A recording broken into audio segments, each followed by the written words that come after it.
I interrupt your regularly scheduled videos for a special video, and an even more special thank you to all of you for supporting the channel on the road to hitting 100,000 subscribers. The support and interaction from all of you has been on a level that I really didn't realize was possible.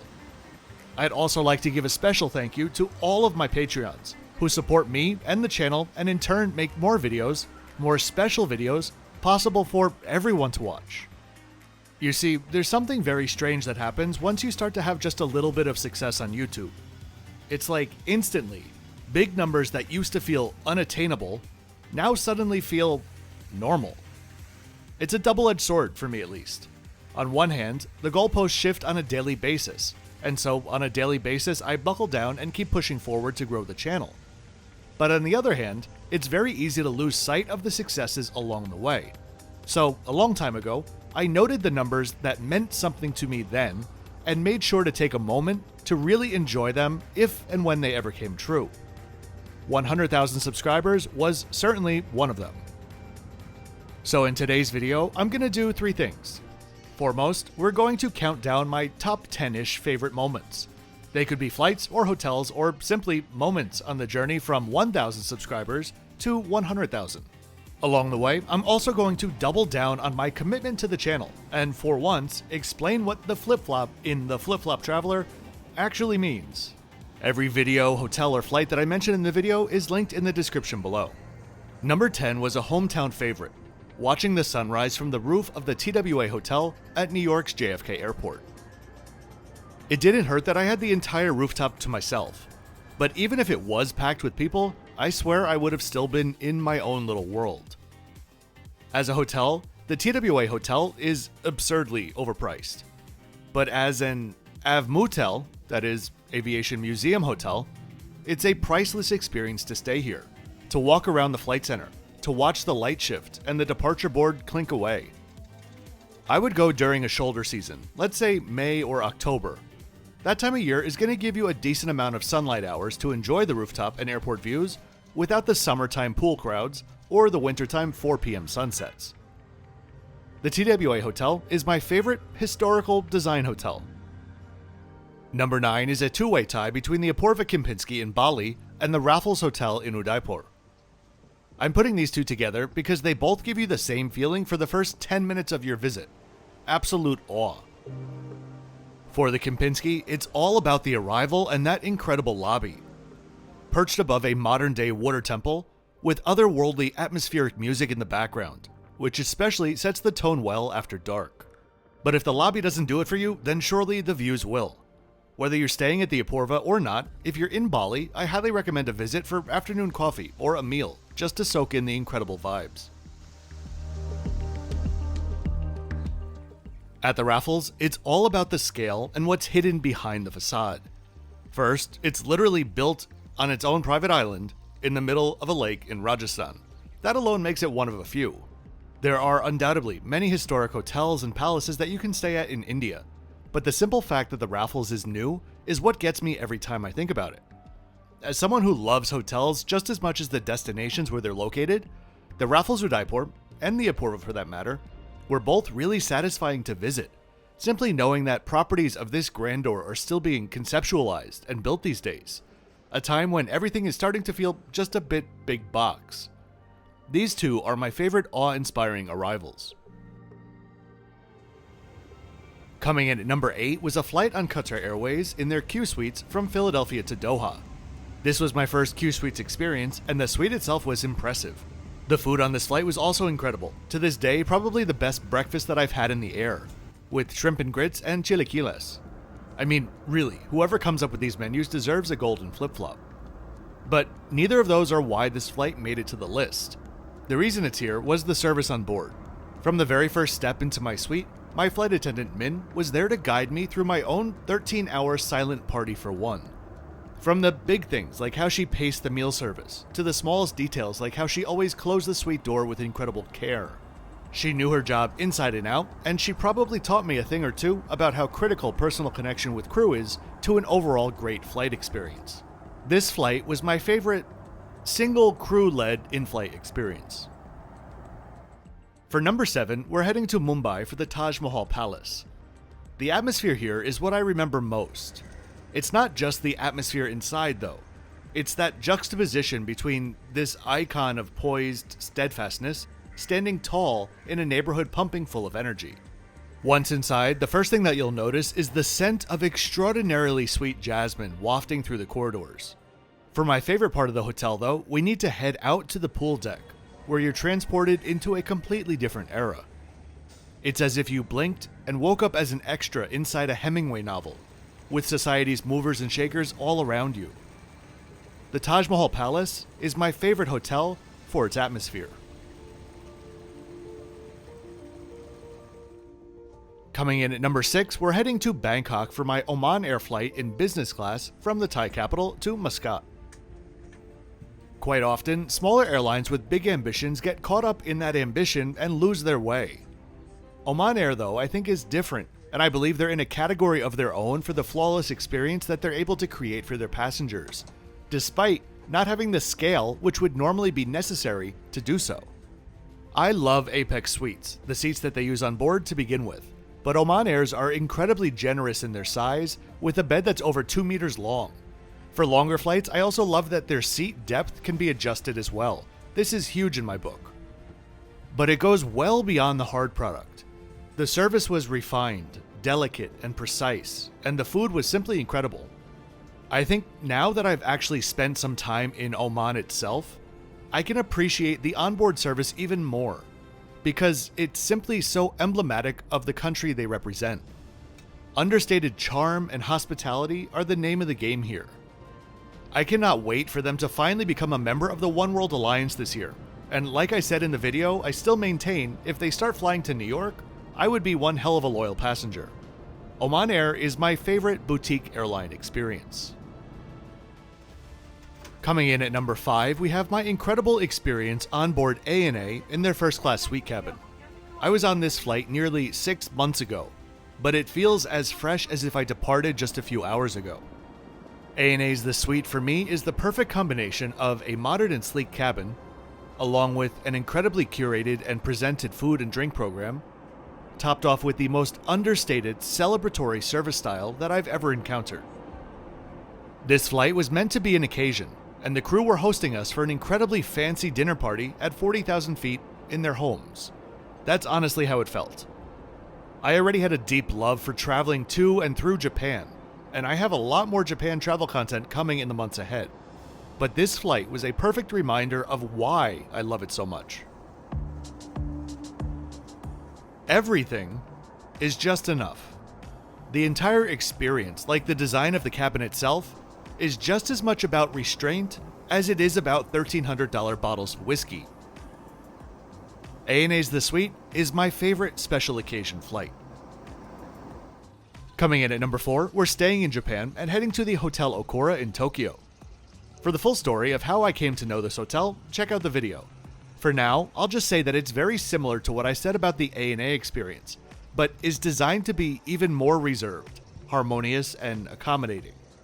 The Okora knows their guests very well and is trying to please no one else except for them. And so what you get is true Japanese high-end hospitality at its finest. The bellmen scurry along outside to greet every guest. The lobby is completely carpeted to ensure as much noise is absorbed as possible. In the early mornings, a pin drop might cause a disruption. The lobby lounge was created as an exact replica of the original Okora lounge. Rooms are the perfect combination of East meets West, and the service will give you Lost in Translation vibes in the best of ways. All of the comforts and luxuries that you could imagine, but wrapped in a decidedly Japanese package. The Hotel Okora is my favorite refined hotel experience. For number 3, we're heading south to Vietnam. Just north of the coastal city of Nha Trang, there's a beautiful peninsula with a protected bay cradled inside, the Ninh Văn Bay. The Laia Nan Bay is to this day the only resort that I've ever made 2 videos about. Partially because it actually is that good, and partially because I've been there just multiple times. If you gave me $1,000, a long weekend, and a 5-hour flight radius, 9 times out of 10, this would be where I'm going. Laia is truly an escape. Accessible only by boat, you'll arrive and be greeted by your butler, who will bring you to your beautifully outfitted villa. Whether oceanfront, lagoon facing, or up on the hill, you really can't find a bad location here. Though for me, the hill pool villas are my choice. You're above it all and have incredible views of the bay in front of you. Each villa has every comfort that you would want or need. It's truly a private hideaway in a way that cannot be matched for the price. The price is not something that affects my ranking on this list, but I can't speak about Laia without mentioning how good of a value it is. Laia Nan Bay is my favorite hidden escape. A mere 10,487 miles away, we come to my number 2 spot on the list, Hotel Emiliano in Rio de Janeiro. In a past favorites video that I made, the Emiliano was featured as what I thought at the time was my most underviewed video. And frankly, that is still very much the case. This place simply doesn't get the attention that it deserves. Hotel Emiliano lives and dies on the vibes that it exudes. Located beachfront in Copacabana, you must get an ocean view room, and you must be prepared to relax at the rooftop pool with a glass or a pitcher of caipirinha by your side. From the atmospheric lobby, to the refined cuisine, to the to-die-for in-room amenities, the chill music playing in the room as you arrive, the delicious acai-scented hallways, the jaw-dropping Copacabana views, the swanky lobby lounge and rooftop pool of my dreams. The Emiliano simply ticks boxes that I didn't know existed in that urban beach hotel category. Rio is an incredible city with a surprisingly slim selection of quality hotels, which makes this one stand out even more. There's no two ways about it, the Emiliano is one of my favorite favorites, and it's all about the vibes. Next up is an honorable mention, dinner at Mohan Mahal at the Leela Palace in Jaipur. Fact of the matter is, even if the food wasn't that great, it would still be a memorable experience simply for the atmosphere. There are no lights or windows whatsoever. There are simply candles and 300,000 intricately placed mirrors, which were placed by hand over the course of 3 years, reflecting the light all around you. But then, of course, there was also the food. This was one of my 2 favorite thalis in all of my stays in India, and as someone who usually has an aversion to lamb and mutton, the highlights here were the lamb fat broth and the local specialty, dal bati churma. Before we get into number 1, I'm going to give you 2 previews of what are 2 of my favorite experiences, which will be coming out in the months ahead. First, we have the heavenly Alila Hinu Bay near Salalah, Oman. Even with a tropical cyclone due to hit us head-on during my stay there, it will still go down as one of my all-time favorite resorts. As I give you a quick preview, let me explain the name of the channel. Have I lived in the tropics and worn flip-flops on a near daily basis for the past decade? For sure. Is that the only reason why the channel is named The Flip Flop Traveler? Not at all. You see, when this channel started out, I had no idea where this was going. It was in the middle of COVID. No one knew where anything was going. My first iteration was to focus on beautiful hotel tours. The channel name is a nod to what kind of hotel experience I enjoy most. I love hotels which are upmarket, luxury, what have you. But I love them even more if they lack one very specific quality: pretension. What is my pretentiousness test? Well, simply, can I wear flip-flops to dinner? Finding hotels and resorts which fit that vibe is kind of the basis of the channel. Does this mean if I need to wear shoes to dinner, I'm not going to book a hotel or fly an airline? No, absolutely not. It's simply where the channel started and what my personal preference is.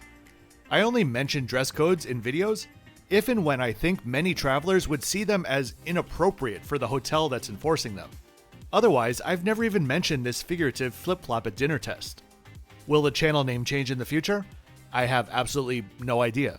But if it does, it definitely wouldn't be because I didn't wholeheartedly support living your life in flip-flops.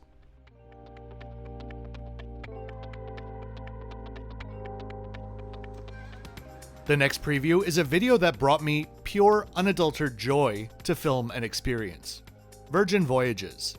Fact of the matter is, Virgin is not for everyone, but it does fill a huge gap that used to exist in the market before their existence. Whoever you are, whatever you do, whatever you wear, and however you choose to live your life, Virgin Voyages wants you on board. There is no other cruise line on Earth that the same can be said for. If you hate the thought of cruises because cruises, Virgin may change your mind. And if you love cruising, I mean actually enjoy sailing to a new location each night, but never felt like you fit in on a prior cruise, Virgin probably, maybe, most likely, definitely is for you. As I show you around, let me mention what my commitment to the channel is while the next 400,000 subscribers hop on board. The content will always be for you. Full stop. Can I guarantee it will always be an anonymous channel forever? For reasons that are out of my control, no, I can't guarantee that. But what I can guarantee is there will never be a video about me. It's about sharing a flight, a hotel, a cruise, an experience, and of course, my take on it. But I promise you, you'll never need to watch me eat or recite a meandering repetitive monologue of ums and uhs. The content will continuously evolve, and I will always seek out feedback, whether via my quarterly viewer surveys or by literally replying to every single comment and answering every single question that has ever been left on any video on the channel. Something that I am very proud to be able to say, because without the social, it's just media. And finally, we have my favorite experience from my last 99,000 subscribers. My EVA Air flight in business class from Vienna to Taipei. This was simply, ironically not simple at all, a symphony. Everyone and everything was in tune with each other, and everything made sense and was designed with purpose.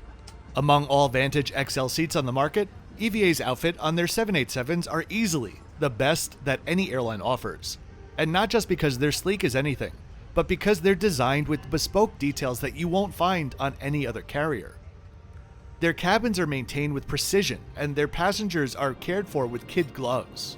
It goes well beyond the service and seat though. The entire experience is designed, but at no point does it actually feel designed or over the top or glitzy or tacky. From the amenity kits, to the pajamas, to the slippers, to the serveware, everything is uniquely theirs, designed just for you. This doesn't even touch on the incredible meals you'll have on board with their own pre-booking meal service, or the poised attention to detail that every member of the crew has been so attentively trained to execute. Like I said, it is a symphony. It's the full experience with equal contribution for everyone and everything, resulting in one of my favorite business class products and surely one of my favorite ever flights. EVA Air Business Class on their 787s is my favorite all-around business class experience. And so, that is that. I hope you enjoyed the video, and if you did, of course, please be sure to like this video and subscribe as the goalposts now move to the 500,000 mark. I'll see you next time from... well, honestly, I don't know, because I don't know when this is being published, but as always, it'll be in the description. Thanks for watching until the end.